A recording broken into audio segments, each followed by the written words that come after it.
proceedings mentioned in the Qur'an are that of Musa alayhi salam. Like from 0 to 100, like finding a girl and getting married to a girl. That whole spectrum is captured in the story of Musa alayhi salam. Just a few things about that. First and foremost, he's from Banu Israel, yes? He's an Israelite. And he is homeless. He's a fugitive from the law. He ran from Egypt because he accidentally killed someone. So he's homeless, he's an Israelite, he's a fugitive, he ends up in an Arab tribe, Madian. He ends up in Arab land, where he finds a couple of girls, and he helps them. And one of the girls indirectly told her father she's interested in him. And the father immediately said yes. And they got married. So an Israeli got married to an Arab in the Qur'an. And the one from Israel was also homeless and a fugitive from the law. The only thing the father needed to see was qawiyun amin, 3 things. 1, the girl's interested. That was number 1. She liked him.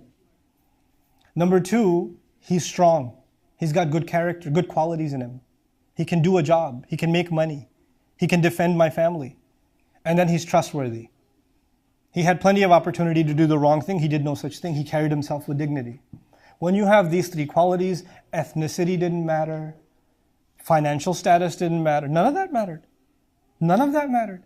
As a matter of fact, in this case, if nowadays when you say this, it sounds suicidal, for 10 years, between 8 and 10 years, Musa alayhi salam lived with his in-laws and worked for his father-in-law.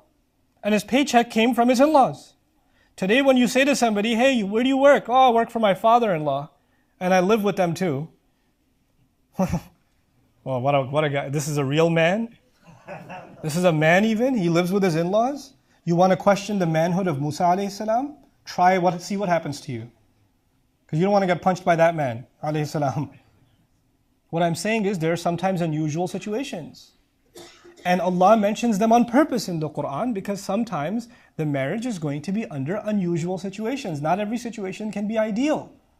And in your family, if there's an unusual situation, don't sit there and cry, why couldn't we have a normal kind of situation? That's okay. Life is not about normal. Actually, when you dig deep in every family, there's no such thing as normal. Every one of us is weird.